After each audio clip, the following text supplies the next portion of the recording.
You're listening to TrawlCast. Welcome back to TrawlCast for episode 16. I'm Seth McClellan. I'm Sean Matthews.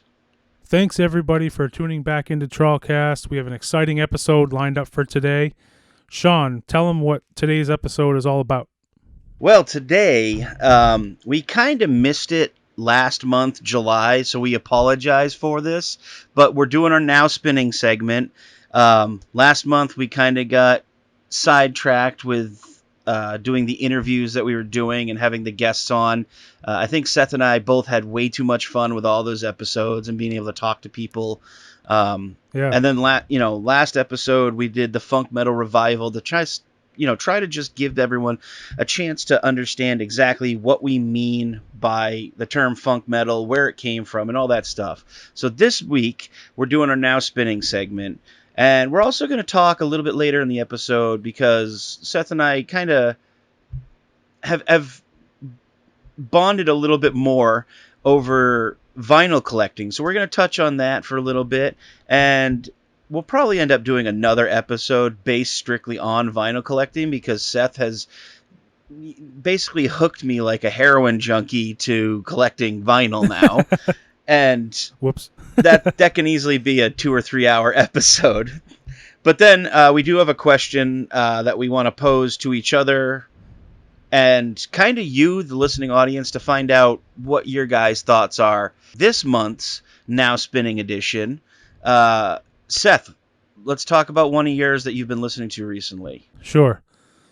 So I kind of went out of my way this time to pick things that I didn't think that you would pick because just to let everybody know, we don't tell each other what we're gonna pick. So I have no idea what's on your list. You have no idea what's on mine, which I think it makes it more exciting. But last time we had several of the same things on our list, so I think we were like I was. Saying off the air pre-production meeting, we were both in the same headspace. Like we're writing new music together again, and we're actually talking about recording a TRAWL EP. So we're kind of together collectively. We were almost on the same wavelength. So it was really crazy how synced up you and I were. So I know for a fact this month you and I have nothing in common, and if we do, I'll be shocked. Yeah. So the first one that I wanted to talk about today is there's this cool band called Duran, Jones and the Indications. They are a modern soul band, so they kind of sound like 70s soul, like in the vein of Stevie Wonder or Sly and the Family Stone or Marvin Gaye, but with kind of a modern twist a little bit. Okay. Or even further back, some of it sounds a little bit like Motown, like 50s and 60s Motown. Really cool band. They're a 5-piece band from Indiana. They have this cinematic, soulful sound that has this really cool, feel and classic. The singer Duran has a really soulful voice, and the drummer also sings backups, and he sings really high. So totally left field for, what I would normally listen to, but I've been getting into this kind of modern soul stuff where new bands are recording stuff that sounds like it's from, 50s, 60s, 70s, and I think it's this really cool kind of movement that not a lot of people are talking about. Right. Yeah, it's a really beautiful record front to back. How I kind of first discovered them was they did a cover of David Bowie's Young Americans, and if you're looking for a good entry point on this band, listen to that cover of Young Americans. It's out there on Spotify, and they literally just own this cover. It sounds like they should have been the band to do it originally, just because of the subject matter and just the way they deliver it. It's friggin' beautiful. And then I went up to Deep Grooves Records, which is in Brunswick. Yep. This guy, David Kowalski, really interesting dude, super nice guy.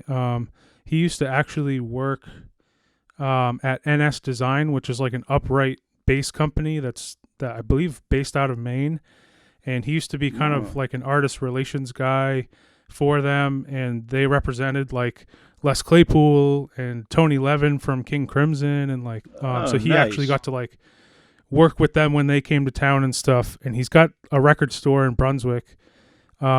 Super knowledgeable dude. Like anything you pick up, he'll be like, "Oh, I met them," or like, "Hey, there's a story about them," or "Hey, when I was in artist relations." Like he's like a wealth of knowledge about, you know, music, and just like the coolest, chillest dude. And he turned me on to this label called Coal Mine Records, which is a whole label.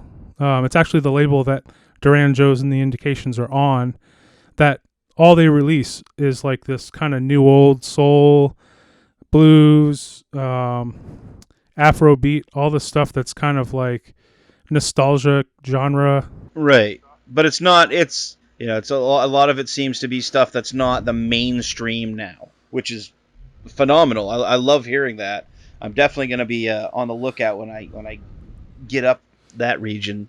Yeah, yeah, and what's super cool is I feel like stuff like that, is a little off the radar of most people, because you're not hearing that stuff on the radio for the most part. There's a couple of bands that you might like. Right. I would call like the Black Keys, or a band like that kind of has like a bluesy, soulful sound. They've broken out into the mainstream, and there's a couple others that have, but like, so their second album is called American Love Call, and like I said, front to back is just a beautiful record.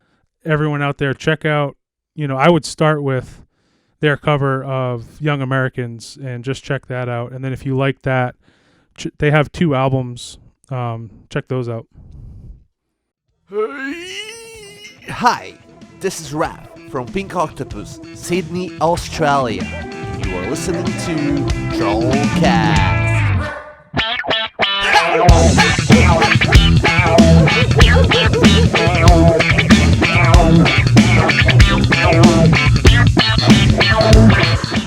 That's awesome, man. It sounds weird, but we're getting older, so I know for me, like, I get stuck kind of in the past with music, and being able to find something that may be off the beaten path that you don't normally listen to is awesome, because not a lot of people do that. They basically stay in their little niche, and they don't, waver from that. And hearing somebody actually trying to get off the beaten path and find some stuff that, may or may not be super mainstream and popular is awesome. So I commend you for that. Thanks. And, I'm kind of just always looking for something that's exciting. Doesn't matter what genre it is. Like, I just always want to find something that seems genuine and seems exciting about music, and that's what makes me excited to continue to like play music and check out new things. So right. What's one of your albums that you're currently spinning, or artists? I'm gonna start out with the only thing that's on my now spinning that is not vinyl. Nice. This album is a band that I fell in love with many, many years ago. This album actually came out in 2016, which was, I want to say, 7 years after their previous new release of material. It's the band Zao, and it's the Well-Intentioned Virus album. Like I said, it came out in, I want to say, 2016, give or take, somewhere around there. And I absolutely love it. I am a huge fan of Zao. As far back as I can remember, I've always been a fan of Zao. They came out and hit the like the hardcore Christian scene way back in the day, and were this force to be reckoned with way back then. And they had such a cult following, and I just fell in love with them when I got the Where Blood and Fire Bring Rest album. That's right, and I think that was one of their first ones. I want to say is like maybe their third or fourth one. Yeah, it's right up there in the beginning of them. But it came out, I want to say, my sophomore year of high school, and that album absolutely disintegrated my idea of what heavy music could be. And actually, Daniel, the singer at the time, or the singer, he changed my thought on vocals. That album, Where Blood and Fire Bring Rest, is unbelievable. But getting back on topic, the Well-Intentioned Virus was an album that they put out a few years ago, Yeah. and I actually was lucky enough to be one of the first people that I know personally that got the album. I got a CD pack from them. Also bought a shirt, so it was like a shirt CD combo thing. And Nice. it's just a phenomenal album. One of my favorite bands of all time. They are passionate about making good music, and that's something bands that have been around for more than 10 years, sometimes it's hard to find that with.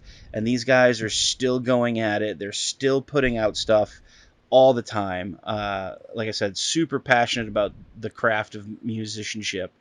And That is really cool. And I got to see them years ago at the Edge in Augusta, and it was probably back like early 2000s, and they were friggin' phenomenal live. yeah, well, and I got to see them. I've only seen them one time, and it was with Trivium, Devil Driver, and In Flames down in I want to say it was Worcester.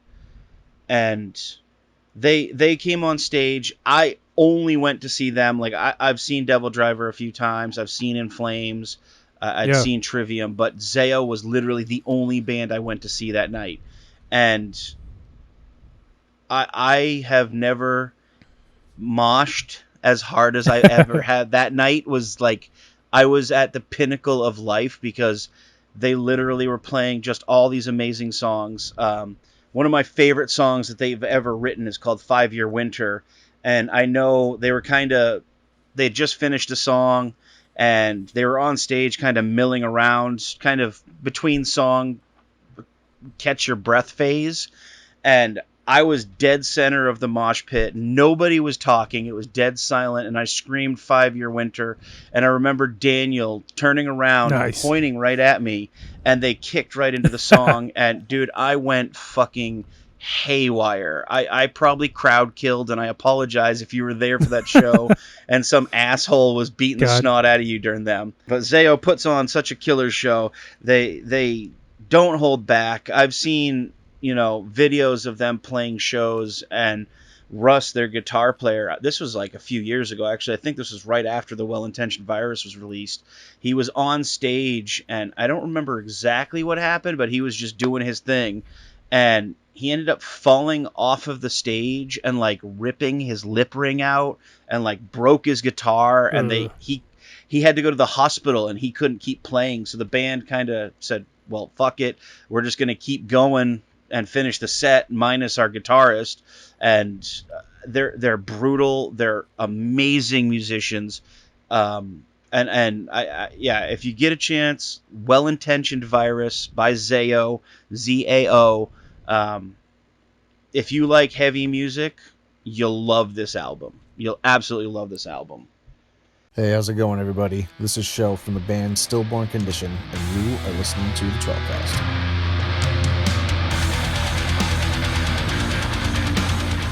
So that's one of mine.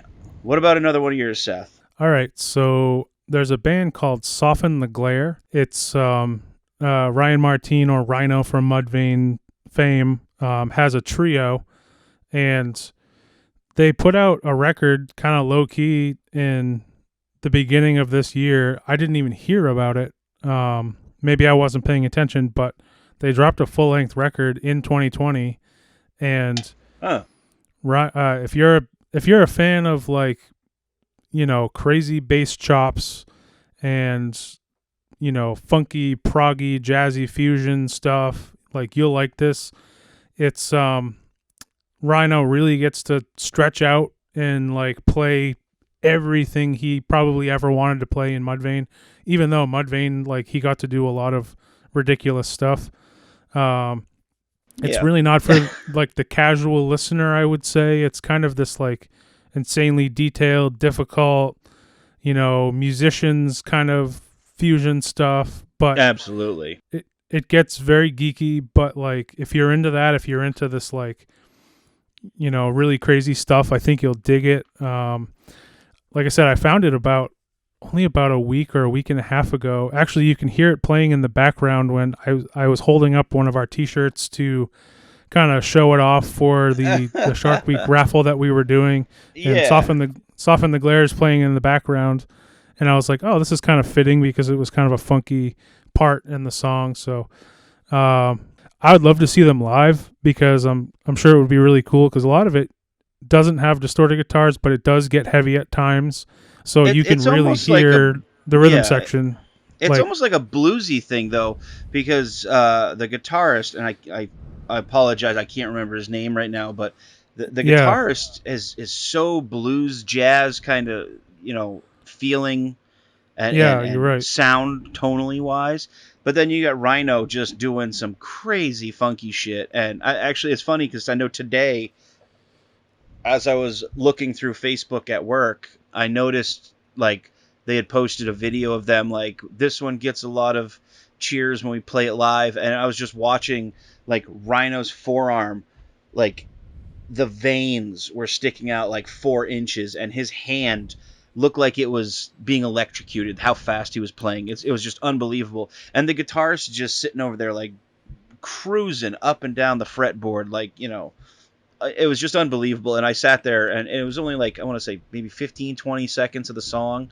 And I watched it like a dozen times because I was just in awe of the musicianship and realistically just them. Like those 3 guys together making some killer music. It's unbelievable how good it is. Yeah, they're like virtuoso players. They're players that like I'll watch and be like, yeah, I suck. I'm terrible. They're awesome.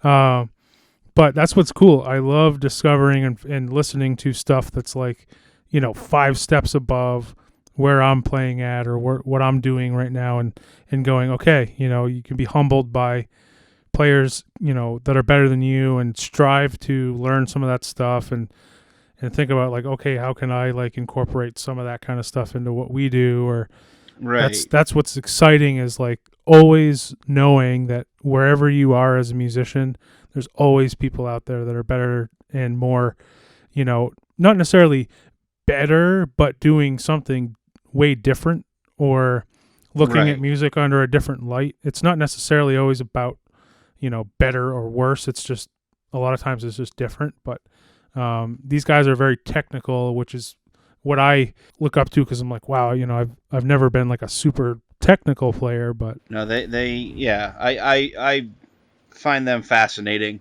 to be honest. They take care of a lot of different things musically for me when I listen to them. So Soften the Glare. I think they just released, I think it was Glint, I think is the name of the album.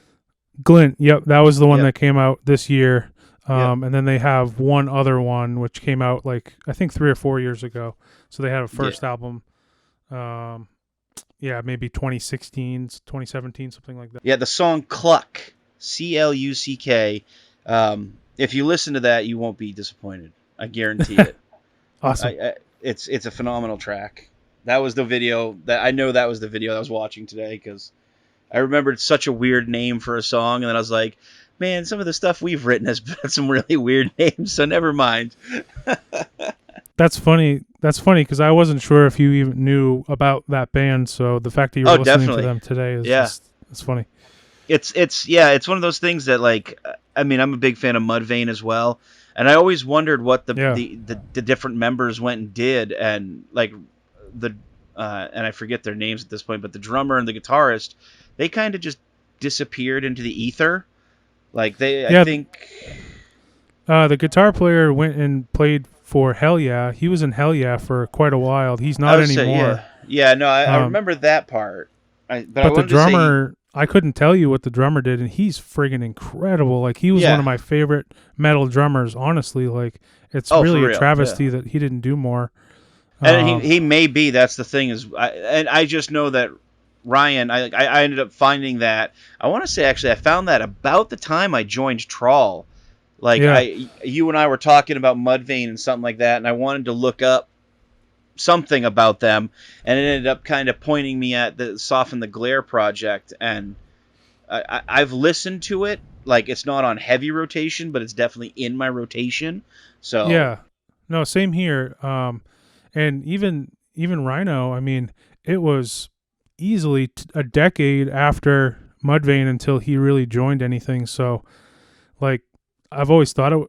I mean, that guy. If there's any bass player that needs to be immortalized, he's him. incredible, dude. Like, he's one that, like, not a lot of, when you read like Bass Player Magazine or you know, kind of the tastemakers around the bass community, I feel like he doesn't get mentioned enough as like just this stellar, ridiculous player that like he is, because everyone wants to mention, you know, the jazz guys like Victor Wooten and like, you know, Jocko and some of the, you know, Stanley Clark and people like that, but they don't mention, you know, him because he was kind of part of that nu metal movement, which we talked about as being kind of like, oh, well, everyone likes to kind of discount that style of music as being they like did, not, but they don't realize how much you know, harder it was to make that music, and the musicianship and the technicality you had to prove to make that music.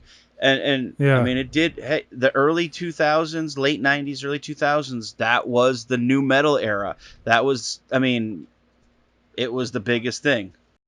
Yeah, but those guys were in a league of their own as far as being prolific and very just true. Really, you know, from a technical instrumentation standpoint, just being super stellar, because there was a lot of that music in the same genre that was, you know, easier to play, less academic, but that was like some super insane stuff. But yeah. Oh no, I agree. Not to say that it's better or worse, because I feel like, you know, there's a lot that could be said for, you know, radio hits and good songs versus, you know, that whole conversation of, you know, technically great or one of those songs that you could just put on the radio and go, oh, this is amazing. You know, it's like sometimes it's two different things. What's up, my friends? This is Vinny from Diana Drive, and you are listening to TrawlCast. Everything is gone in your hometown. You're alone now. It's a ghost town. Everything is gone in your hometown. You're alone now. It's a ghost town. So what is another one that you're digging lately? So because you got me hooked on the needle, that's kind of a pun there. The record needle. The record needle, yeah. I was lucky enough to go online and pre-order a vinyl record. It came in the mail. That kind of got me re-saturated to vinyl collecting. So I went back around my house and I grabbed all the vinyl that I kind of had just sitting around in places as decoration and whatnot, because I didn't have a record player. I bought a record player finally. Actually, Kara, my lovely woman, bought me one. Awesome. That's amazing. One of the first vinyl records I put on my record player is the 2001 classic Slipknot, Iowa. Nice. I don't remember when I got that album. I've had the vinyl for, I think I got it in like 2002 or something to that effect. Like, I got it a long time ago. And it's been one of those things that's kind of sat on like my wall or a shelf just as a decoration, because I'm like, oh, that's super cool. I have a vinyl record, you know, being a stupid ass kid. But I finally sat down, and it was actually a night that we were having a very bad storm up here, and we weren't really sure if we were going to have power, because usually if a mouse farts in my house, we lose power for a day or two. So the wind was blowing. Yeah. I put my vinyl or my record player down on this little table, which is what I'm using right now to record on. I put it down on there. I pulled out that album and I listened to both long plays. like front to back, and it was amazing. It brought me back to the year I graduated high school and that deep, dark, just absolute insane era of Slipknot. And it's funny because going back and looking at the actual CD, like, it's a good it's a great CD, but like time-wise, like all the songs are right around 3.5, 4 minutes long, give or take, somewhere in there. But then the last track, Iowa, is like, I think it's like an hour-long track or something like that. I'd have to look it up. It's really, wow. Hold on, I got it right here. So I'm not actually that familiar with that album. I owned the first one, and I owned Subliminal Verses, but I never owned Iowa. So that's one that, like, I know I've heard a couple songs from, but I've never actually sat down and listened to all the way. I'm sorry, it's a 15-minute long song. There we go. Nice. So it's 15 minutes, and it's this huge, like, instrumental dirge, I think is the best term for it. It's all kinds. It's all of the members of Slipknot putting stuff together. Yep. And it's just it's funny because, going back to my point, the second side of the second LP is just that song. They didn't put anything else on that because they could fit everything else on 3 LPs, and that one was it. Like, that one song is the only song on that side 4. of the... Yeah, side 4, it's one track, and it's 15 minutes long, and it's insane. That's awesome. That's a very Rush thing to do. Like, 2112, the first whole side is 2112 Overture. Like, right. That's a very, old school thing to do, and I think that's awesome when a band does that. I think it's phenomenal. And I mean, just going back to that album, I mean, what were you doing in 2001? It brings me back to, like I said, I graduated high school that year. I was young pup in the world of anew, trying to find my way around being an adult, quote unquote. Yeah. But I remember still, as I'm adulting, I have a job, I have an apartment, I would still find the time and the money and the energy to go out and buy new CDs, buy new, music. And that was, around that time is when I got this album, and I've had it for literally probably 18 or 19 years, and it's just I've never played it until recently. So that's all I got to say. That's awesome. And honestly, vinyl in 2001 was just about completely scarce, most artists in 2001 were not making vinyl. Pretty much before the millennium, vinyl was just dead. So if you have early 2000s vinyl or stuff from the late 90s, it is rare, and they probably didn't press very many because at that time it was really, if people were buying it, it was just like you said, it was a memento. People were hanging them on their wall. Nobody was owning a record player in the CD era. It had, you didn't even see record players for sale in department stores in the early 2000s. I mean, it was just, other than the audiophiles, the people who never stopped buying and listening to vinyl, which is a very small community. That's really cool that you had it from all the way back then. Well, and that's the thing. I don't remember why I bought it, except for the fact that I wanted to have something kind of, kitschy. It's like, oh, cool, I got a vinyl record, ha ha ha. And then it's like, years later, I'm sitting here going, man, I got a vinyl record. That's so awesome. And then, like, being able to sit down and listen to it and hear the actual crackle of the vinyl under that needle, like, just it's a different thing. You don't realize it until, like, you hear it. It is different, especially if you know an album really well. You can hear the difference that vinyl has on a record. So, like, I think of, like, Tool's Lateralis. I can put that on vinyl, and I can hear the pacing difference, the tonal differences, the whole tone footprint, difference in the mastering. I can hear a lot of those differences. Like, there's parts that are more accented on vinyl that aren't on CD format, and that has to do with mastering for vinyl, things like that. So I think it's really cool. A lot of people argue on it, but like, I think it's super awesome to listen to your favorite stuff on vinyl and new stuff too, you know. What's up, guys? This is Will with Twin Grizzly, and you're getting nuts with TrawlCast.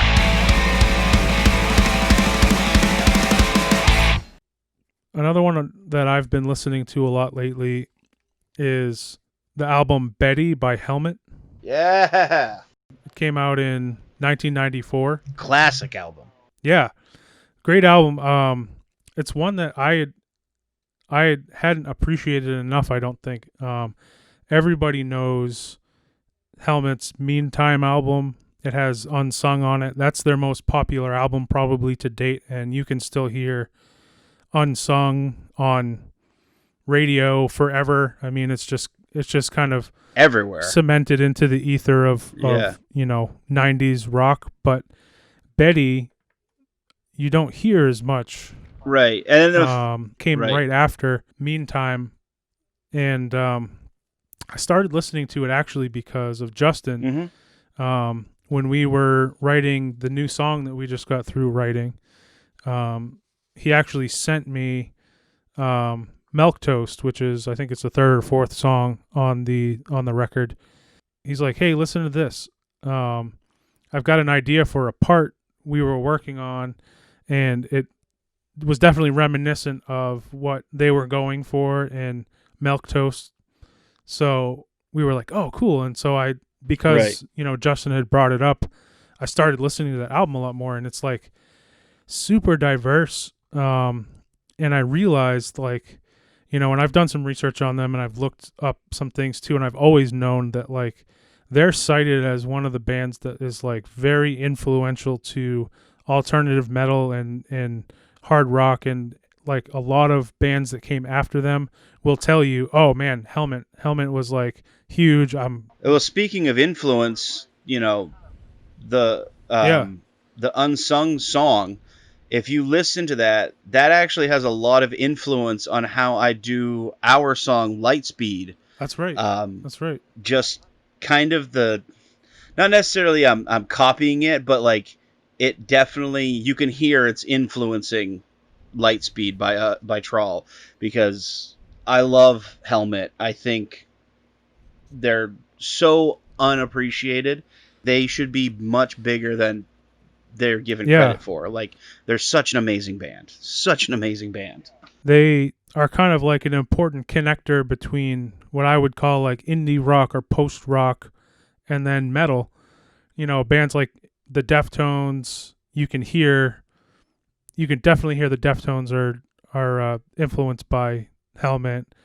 Mastodon, Tool, even like Norma Jean, which is more of like, hardcore, post-hardcore type of stuff, is cited Helmet as a big influence. Like, they themselves weren't or aren't that big of a band, for sure. But they were probably one of the most important bands for connecting, rock and metal. And I was reading a little bit about like their direction on this one, because Meantime was so successful. They kind of wanted to do to pull the anti like success thing, or like, we're going to do something completely different than we did on the last album that made us successful. And they like literally tried to throw in, they have a song that's like very jazzy. They have a song that's all bluesy. They have a funk song on there. They have like many songs that like, they literally tried to like pull from all these different influences. And I think in doing that, they ended up creating these like fusions that hadn't quite existed yet in the same way. And because of that, it ended up being like friggin' huge and like critically acclaimed, maybe even more so later, like now, than it was then, which is really cool. Right. Yeah. No, so, I agree. I have Justin to thank for that one, and listening to how their guitar player plays. I can't remember his name at the moment. I should. That's shameful. My brain's fried. And listening to how Justin plays, especially with his right hand, and how he has a lot of these kind of muted chugging notes in between the riff. Yeah. That's very Helmet, and Yeah. listening No, to I agree with where you're going with this. and I picked up on that, and I was like, I'm gonna listen to these guys because I want to understand more, where Justin's coming from. So that's kind of my wavelength on that. So I wanted to bring up that album, and if you've never Right. heard it, go check out Betty by Helmet. It's a long album. There's like, I don't even know, like 15 songs or something. So bands aren't really making 15 song albums anymore. So it's pretty cool. This is Ian from Division North, and you're tuned in to Good Cop, Bad Cop on TrawlCast. Mirror to mirror, the one who looks at you looks through the disguise. So what's another one of your choices? One of the things you gave me as kind of a surprise gift, I put it on, I listened to it probably 3 or 4 times in a row. I just kept flipping it back over, just, and it's the Suicidal Tendencies self-titled album. It's just a classic punk rock, funk punk, funk metal album of Awesome, man. pure gloriousness, man. I thank you so much for finding that for me and getting No it for problem, me. man. Like, Suicidal Tendencies is one of those bands that, you love them. Yeah. You know you do. You won't admit it, but you do. And everybody out there will be like, oh, I know their song Institutionalized. It's like, yeah, but there's so many other tracks that you don't even realize that you're going to love. And like I said, I listened to that album for like an entire day. Like, I just kept flipping it over and hitting play. Awesome, man. I posted a picture on my Instagram, and I had guys from California who are like huge Suicidal Tendencies guys, like throwing love my way and like hitting me up in my DMs and stuff like that, saying like, man, it's awesome to see. And it's like, one of the guys was funny. He's like, it's cool to see a younger generation getting into like Suicidal Tendencies. And I'm like, Young. bro, you're like 2 years older than me. Like, what the fuck you talking about, No, man? it's Like, interesting, man. yeah, I know Suicidal Tendencies.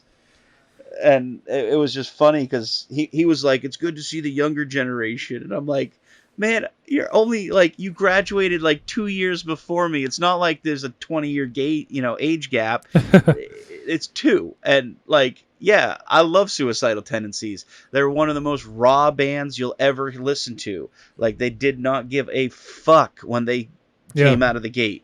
I mean, back then there wasn't really talk of suicide. Like, that wasn't something that you spoke of or you put into like being called Suicidal Tendencies. And they came out of friggin' Venice, California, like in the, I think 1980 is when they formed. Yeah. And I mean, you don't talk about that back in the 80s. You didn't. There was, Megadeth, Metallica, okay, like that's scary. But then you had this band, Suicidal Tendencies, and they're this punk rock, surf punk fucking chaos coming out of California. Mikey Muir on vocals. Yeah, it's a pretty insane idea for the time, and pretty, like you said, just kind of out there for people to wrap their minds around. They're like, whoa, who are these, Yeah, who are these and dudes? you have no idea where the hell, they came from, what are they doing? And there's a ton of musicians that, like, have put their foot in the Suicidal Tendencies camp, even for, like, a short while. And, I mean, one of the biggest ones I can think of right off the top of my head is Robert Trujillo. I think I spelled his name right. From Metallica. He's the bass player for Metallica right now. And he was in Suicidal Tendencies, and that's amazing. Like, that band, yeah, I got so much to say about them. I could do 3 episodes just on how much they actually did for basically hardcore music and punk music, and that whole like early 80s to early 90s like punk scene from California, what they did, Yeah, kind of like it's just insane with almost like hardcore kind of mixed in at times. And yeah, really cool band. So like my introduction to them was I was briefly in this band Without Cause around the time I was like a sophomore, junior in high school. That was the band I was in with Chris Bowden from Twin Grizzly. And the singer of that band, Justin Texera, was like, I really want this band to be like Suicidal Tendencies. And I'm like, who are they? This was like I said, right around like 2000, 2001. And he's like, oh, check this out. And he gave me the, the self-titled album, and I checked that out. And I was like, wow, this stuff is like crazy. So we actually wrote some songs that were in that vein. And it's like we actually went to Big Sound. That's awesome. In Westbrook.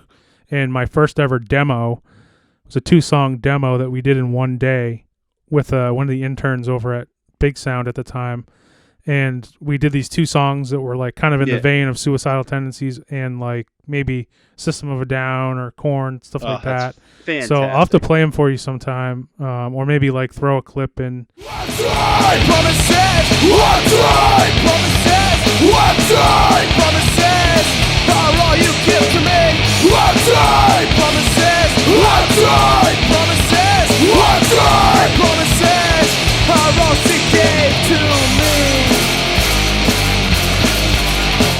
All right, so we've talked about now spinning.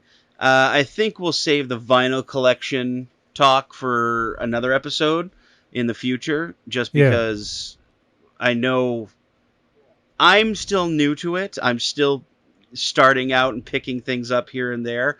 But Seth, you're definitely much more of a collector, and you can go into more detail and stuff. So we'll save that for another episode so we can really get into it. But this week, I thought of a question, and it's kind of based on the fact that recently one of the former members of the Red Hot Chili Peppers, Jack Sherman, ended up passing away. And it kind of made me think about, basically, if you could, what musical artist would you want to see perform again or for the first time? Maybe do like one living one and one that has passed on. Yeah. So, Seth, what would be one living artist that you wish you could see again or for the first time or just see perform, period? Yeah, honestly, I mean, like seeing the passing of, was it Jack Sherman? Yeah. It was, yes. That made me think, like, I've never got the chance to see the Chili Peppers live, and they don't often play in the East Coast or in our area, and when they do, it's usually expensive and it sells out quickly. And I would love to, before they stop touring, see the Chili Peppers live. I think they have amazing energy. Even they just have this amazing body of work, going all the way from like the early 80s all the way to now. Some of it I'm more or less familiar with, but overall, just like their energy and their musicianship has always been incredible. And I feel like, especially since Anthony and Flea are like best friends, they've been best friends since high school, or even I think even a little bit before. I actually was listening to a podcast recently where Flea was talking, and he says that they do these things called like, I don't know, it's just like they get together in like a huddle in the middle of the show. They just stop everything and they just kind of get together, and they talk, and nobody knows what they say. And I was listening to somebody like asking him like, what do you guys talk about? Like, is there any like secrets or what? It's like, no, man, we're just like appreciating each other.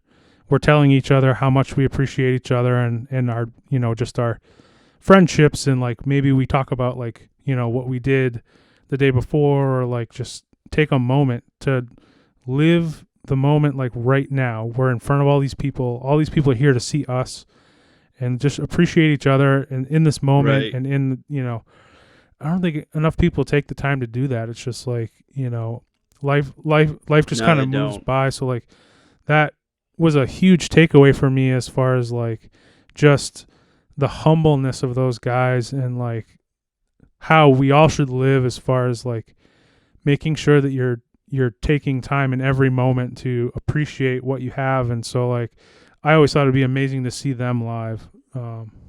If you want to check out some of Jack Sherman's stuff and throw some love to the Red Hot Chili Peppers, go check out their self-titled album. It's got him on there ripping on the 6 string. This is Craig G from Thems That Wait, and you're listening to TrawlCast with Seán and Seth. Let's take a bite out of rock. Oh yeah.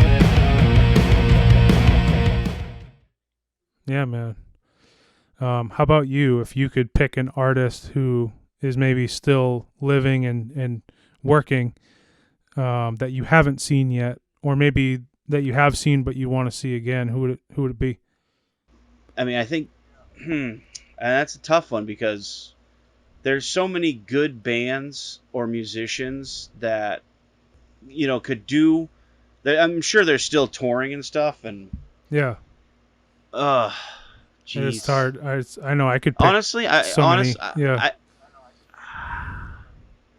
I probably would, you know, and it's happened a couple times, but I've never done. I'd like to see the Misfits with Danzig singing. You know, that'd be really cool, man. I think that would be good.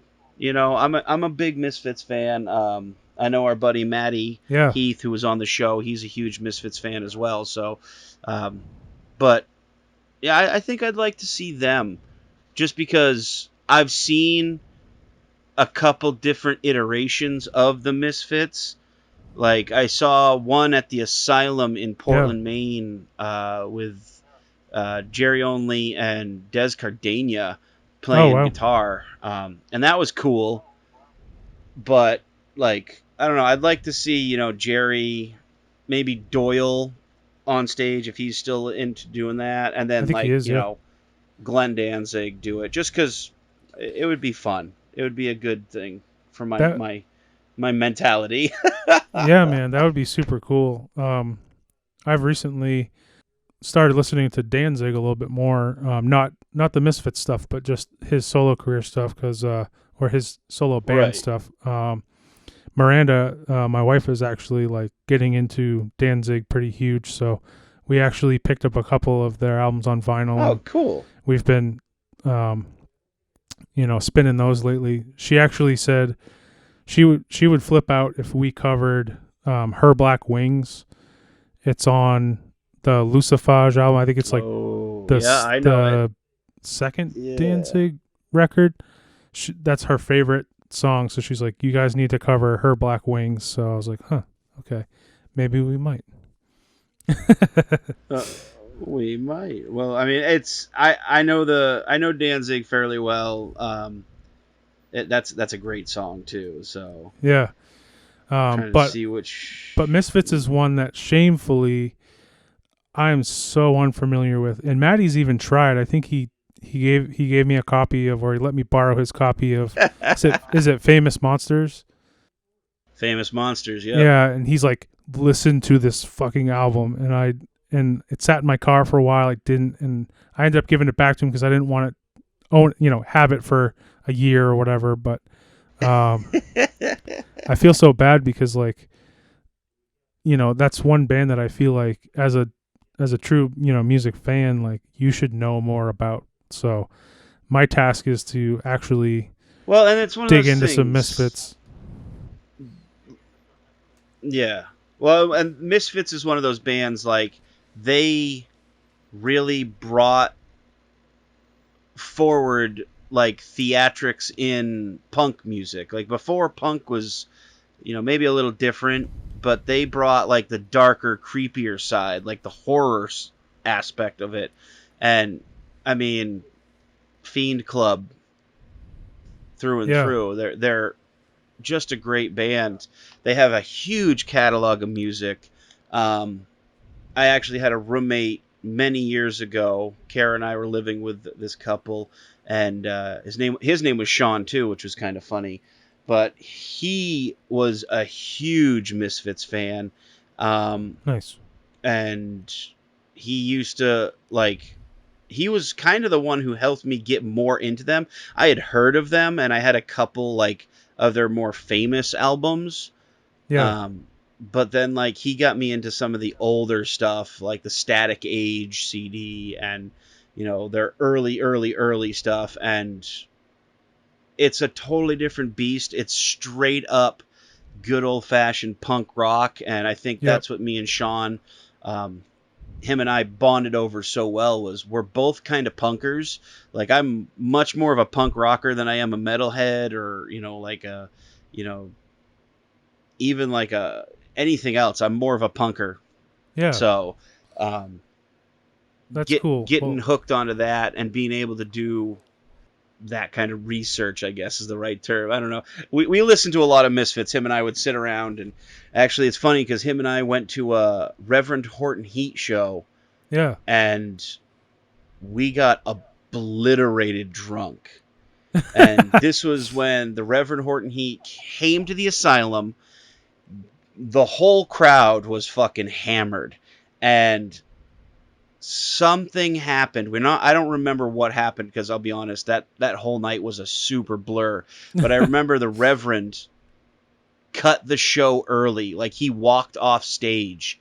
He was pissed off about something. I know somebody like spilled a drink on him and stuff like that, but my boy Sean and I, we were hammered, and like this was I would say this is not one of my more proud moments, but I think that night we were both trying to fight everybody just because we were having a good time. We were drinking. We were at a Reverend Horton Heat show, so it was psychobilly all the way through and through, and we were just assholes. There was some I remember crazy leaving energy. the show, and him and I were just walking up.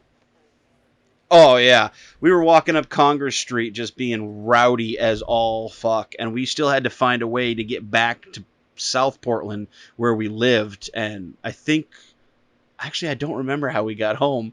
That's not a good thing. I think woke up and his wife home. ended up taking us home. I think his wife took us home. I want to say his wife took us home because I remember walking up to the gas station she was working at the time, and we were just rowdy, drunk assholes.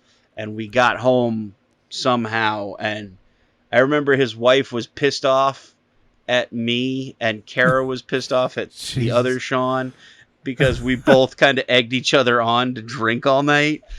But it was a hell of a night. I loved it so much. But he was a big influence on me getting into the Misfits. He was a huge Misfits fan. I know later on in his life, he actually started doing graffiti, and he went by Lab 138, which is, if you know the Static Age era, We Are 138. That's a Misfits song, and he's unfortunately passed away, quite a few years ago now, actually. I want to say 2012. Wow. He passed away. But, he got me into the Misfits, so him and the Misfits hold a special place in my heart. Nice. That's cool, man. So, all right. We've done that. We've done the living. Let's talk about the dead. Let's if you could see a musician from the past, one that has moved on to the next life, who would you pick, Seth? Who would you want to see again, or for the first time? Man, it's hard because there's so many, and I feel like,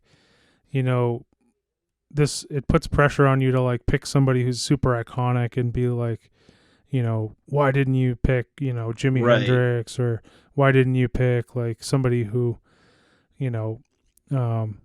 like somebody who's super ultra famous. But I actually think I would pick, there's a guy named Mark Sandman who I've talked about before on the show. He was the bass player and singer for Morphine and the band Treat Her Right, and they were Boston bands in like the early 90s.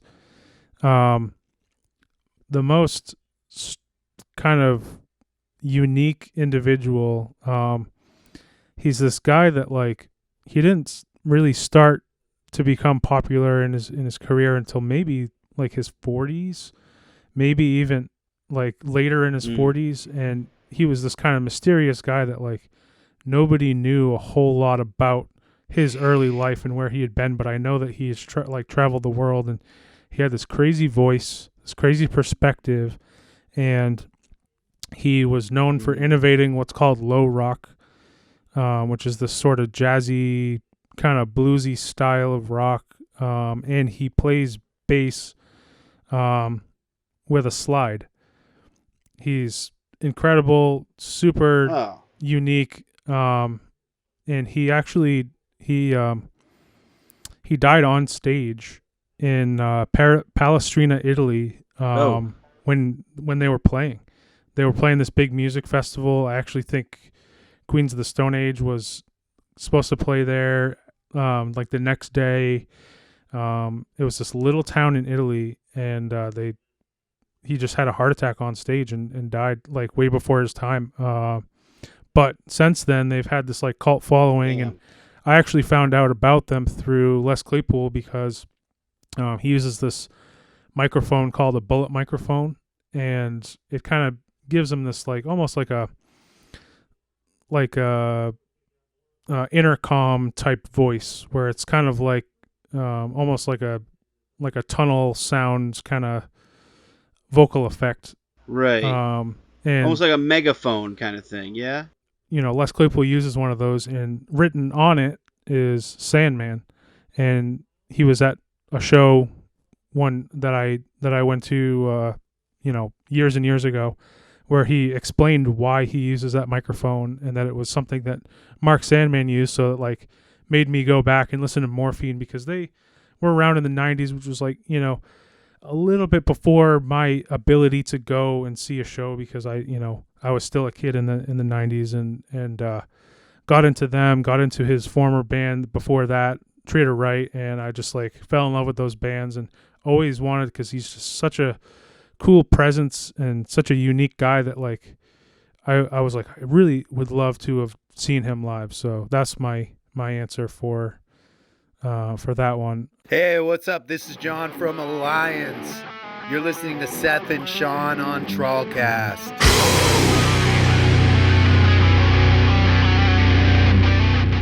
I actually have a concert and the performer I would want to see. I would love to see Live Aid with Freddie Mercury and Queen. Dude. Like, in person, be there and that would be see incredible. That fucking energy. That energy that he portrayed on that stage for that show there's no one who's ever going to be able to do that again. I agree with you, man. I don't care who you are. That man could control hundreds of thousands of people with the flick of his wrist and the vibrato in his throat. That and just seeing, like, I watched Bohemian Rhapsody, that movie. Yeah, and man. It's just unreal, like his voice and all the shit he went through in life. And honestly, I'd love to see Freddie Mercury live one time. I know obviously it'll never happen, but yeah, I mean, could you just imagine the power being in that stadium and watching him and Queen come out, just rock your fucking world, man. Oh, seriously, dude, he's arguably one of the best ever rock vocalists ever, I think. I mean, he is absolutely incredible. I loved that movie too, because I was so blown away by their dedication to showing, his performance at Live Aid, and recreating that. Like in most movies like that, like the biopic, they would spend like 5 minutes on that. They like almost recreated the entire performance, like note for note, which I was step for step super blown away with. And the actor that played him really did a good job, like studying his mannerisms and being able to deliver. It made me go back and watch the Live Aid performance, and like you said, just be in awe of how amazing Freddie really was, and how he obviously died way before his time, and he was just so freaking incredible. Yeah, no, Rami Malek's portrayal of him, and I did, like, I watched Bohemian Rhapsody, and then I watched all the special features. Yeah. And they literally showed that he basically sat down with a laptop, like, and just watched Live Aid over and over and over and over and over, like, on repeat, to the point where he could do everything that Freddie Mercury did, and he absolutely nailed it. He blew it out of the water. I mean, I think he won Best Actor. I mean, I can look that up. Yeah, I think I remember seeing that he won Best something. Actor in a Leading Role. Wow, cool. Yeah, Academy Award for Best Actor in a Leading Role. And honestly, I mean, fucking good on you, Rami. Like, that was unreal how good you did.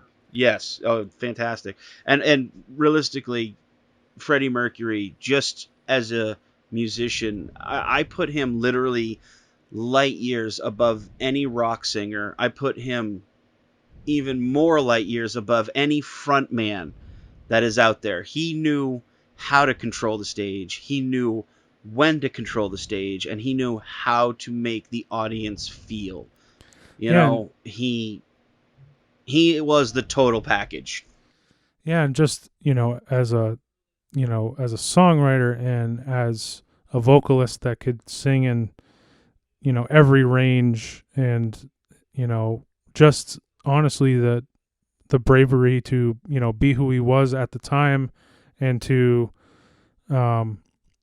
do something that was totally different. Queen was like totally different than anything that was happening. And, as the movie shows, like, even the labels didn't really believe in what they were doing with, like, Bohemian Rhapsody and adding classical music elements to rock music, and, like, the whole thing was just lightning in a bottle, like, really hard to ever recreate or have another person that's like Freddie Mercury, even with an amazing actor like that, or like who's come after, like Adam Lambert, touring with him. Certainly he's awesome at what he does, but he's not Freddie Mercury. There's never going to be another Freddie Mercury for the rest of time.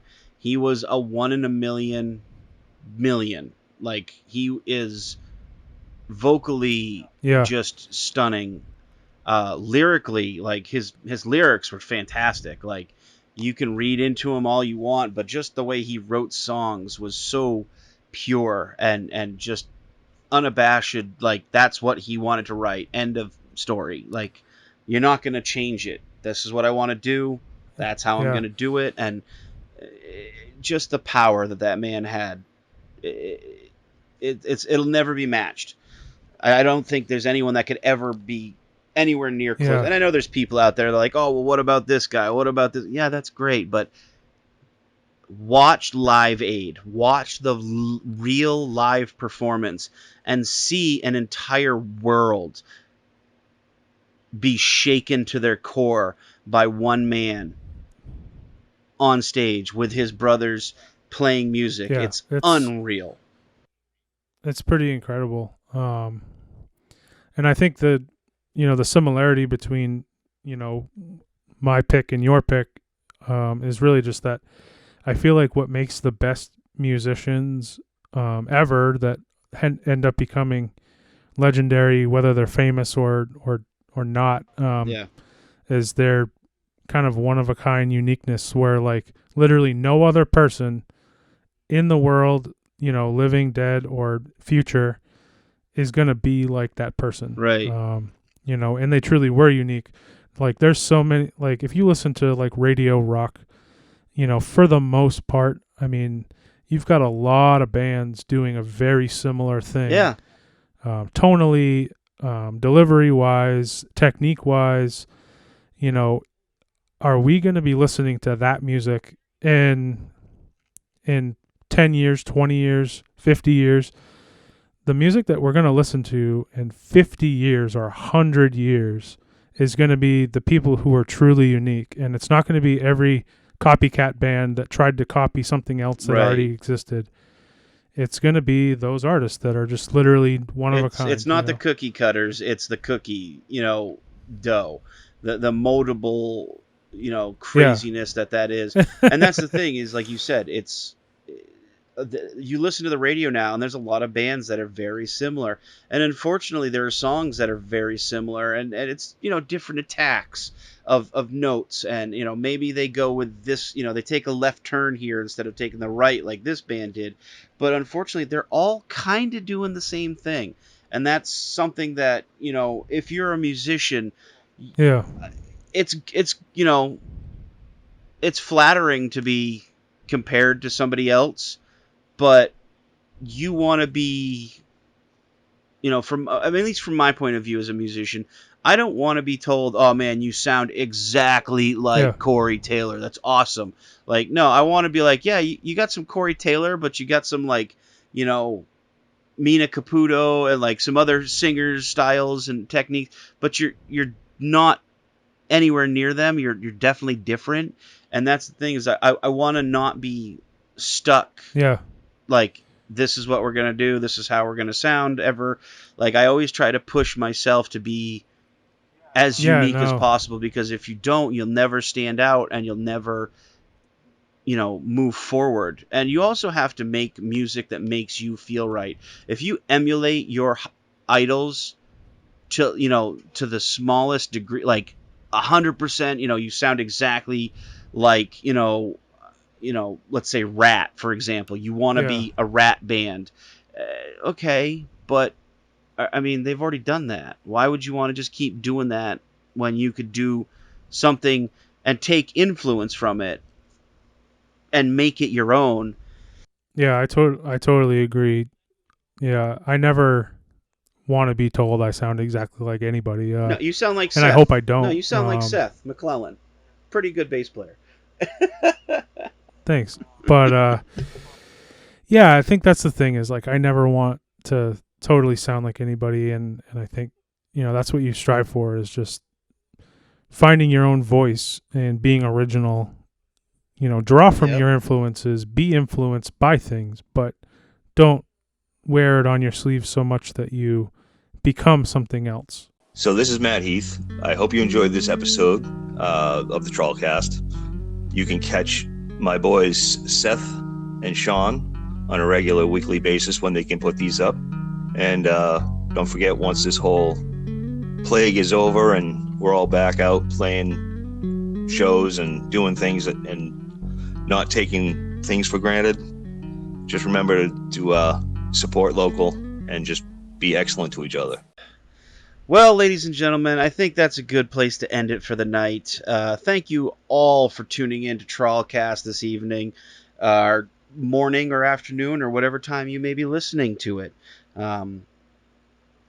We are working on getting back on our bi-weekly schedule. We did have a week off just because some stuff came up that we needed to take care of, but we're back for this week. Actually, Seth, I haven't told you this, but we have a laundry list of new countries listening to us now. Nice. So I do want to say, everyone in the United States of America, thank you so much. Australia, we know who you are, and we thank you guys so much. You guys are awesome. The Netherlands, yes, thank you. Ireland, we've got Germany coming on board here. We've got Mexico now, so thank you to all you listening in Mexico. And the two shockers of my world right now, as I get all the analytics from our podcast, we now have listeners in Poland and Denmark. So thank you guys so much for tuning in and checking us out. Thanks, guys. If you like what you hear, we're available on Anchor, Apple Podcasts, Breaker, Google Podcast, Outcast, Pocket Cast, Radio Public, Spotify, and many, many other locations. So hit that subscribe button if you find us. As soon as the new episode drops, it's there, ready, and waiting for you. That's all you got to do. Find us, hit that subscribe button. We're also on YouTube. Search for TrawlCast. Once you find us, hit the subscribe button, hit the little bell notification, so when an episode drops on YouTube, you can find us there. And actually, Seth, we did hit the 100 subscriber mark, did we not? We did. We just passed 100. We're actually at 101 right now, which is amazing. Thanks to everybody who has subscribed and is following us.